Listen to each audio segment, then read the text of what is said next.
ہم 5 سال محبت میں رہے. وہ میری اور میں اس کی زندگی تھا. وہ بہت نازک مزاج لڑکی تھی. وہ پڑھی لکھی تھی اور میں ان پڑھ تھا. میں اردو بھی ٹھیک سے نہیں بولتا تھا. پھر بھی ہم ایک دوسرے سے بہت محبت کرتے تھے. ہم جب بھی بات کرتے تھے وہ میری انگریزی ٹھیک کروانے میں لگی رہتی, مجھے ڈانٹتی. میں 2 سال اس سے بات کرتے کرتے انگلش بولنا سیکھ گیا. ہماری محبت کچھ یوں تھی کہ اگر بات نہ کرتے تو ایسا لگتا جیسے دنیا ہی اجڑ گئی ہو. بہت وعدے قسمیں, وہ سب باتیں جو محبت کرنے والوں کے درمیان ہوتی ہیں. اور پھر ایک دن یوں ہوا کہ میں حسب معمول اپنی دکان پہ تھا اور اس کے میسج کا انتظار کر رہا تھا. یوں ہی سارا دن گزر گیا کیونکہ اس کا نمبر بند تھا. پھر کوئی 4 بجے اس کا میسج آیا. وہ رونے لگی. میں نے رونے کی وجہ پوچھی تو کہنے لگی, آج میرے لیے رشتہ آیا ہے. لڑکا بزنس مین ہے اور سب گھر والے راضی ہیں. یہ خبر سنتے ہی میرے جسم میں جیسے جان نکل گئی ہو.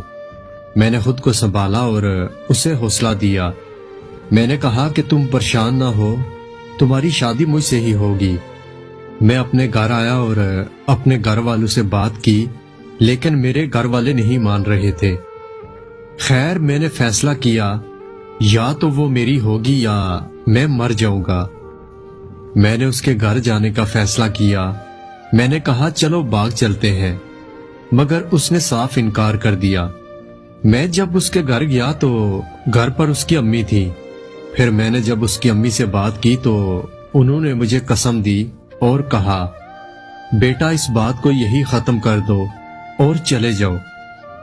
میں نے اس کی طرف دیکھا تو اس کی آنکھوں سے آنسو بہہ رہے تھے. وہ حسرت بری نگاہوں سے مجھے دیکھ رہی تھی.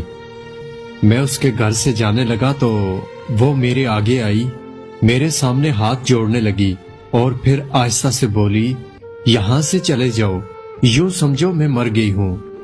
میں ٹوٹ کر بکھر گیا اور گھر آ گیا. پھر اس نے مجھے فون کیا اور کہنے لگی, میں آپ کے بنا زندہ لاش ہوں. مجھے امی ابو نے اس رشتے کے لیے مجبور کر دیا ہے اور میں آپ کے ساتھ بھاگ کر شادی نہیں کر سکتی. خیر میں نے فون بند کر دیا. پھر ایک دن اس کی بارات آئی. وہ میرے سامنے کسی اور کی ہو گئی. لڑکا بہت امیر تھا. میں خاموش ٹوٹے ہوئے آئینے کی طرح اسے دیکھتا رہا. دن گزرنے لگے. میں نے اپنی دکان چھوڑ دی اور بیرون ملک چلا گیا. 4 سال کے بعد جب واپس آیا تو مجھ کو خبر پہنچی کہ اس کے شوہر نے اس کو جلانا چاہا تھا. اس کا آدھا جسم جل چکا تھا. اس کا شوہر اس پر بہت ظلم کرتا تھا اور اسے طلاق ہو چکی تھی. جب مجھے یہ خبر ملی تو میری روح کانپ گئی. جب دوسرے روز وہ مجھے اپنی گلی میں ملی تو اس کا رنگ کالا سیاہ ہو چکا تھا. چہرہ بھی کچھ جل چکا تھا. وہ نظریں جھکائے بنا کچھ کہے چلی گئی. میرا دل بے چین ہو گیا. میں اس کو اس حالت میں دیکھ کر تڑپ گیا. پھر میں نے اپنے ماں باپ سے بات کی, ان کو راضی کیا اور اس کے گھر رشتہ بھیج دیا. اس کے گھر میں سب لوگ پریشان تھے کہ اس سے اب شادی کون کرے گا. جب اس کے گھر والے مان گئے تو اس نے انکار کر دیا. میں اس کے پاس گیا, اس کا ہاتھ تھاما اور پیار سے کہنے لگا کہ جو ہوا اسے ایک خواب سمجھ کر بھول جاؤ. سمجھو اللہ کی جانب سے آزمائش تھی. وہ پھوٹ پھوٹ کر رونے لگی. کہنے لگی, کیا تم آج بھی مجھ سے محبت کرتے ہو؟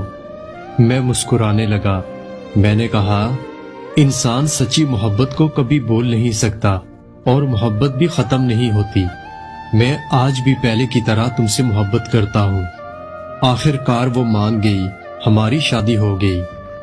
ہمارے 2 بیٹے ہیں اور میری بیوی بہت خوش ہے. وہ مجھے اکثر محبت کا فرشتہ کہتی ہے.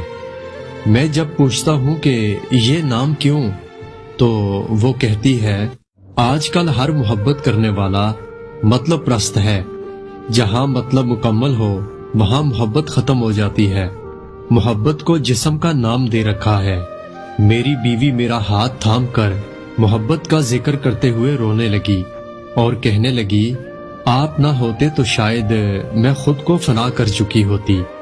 ہر محبت کرنے والا اگر آپ کی طرح محبت نبھائے تو کبھی کوئی لڑکی دھوکہ کھا کر زندہ لاش نہ بنے.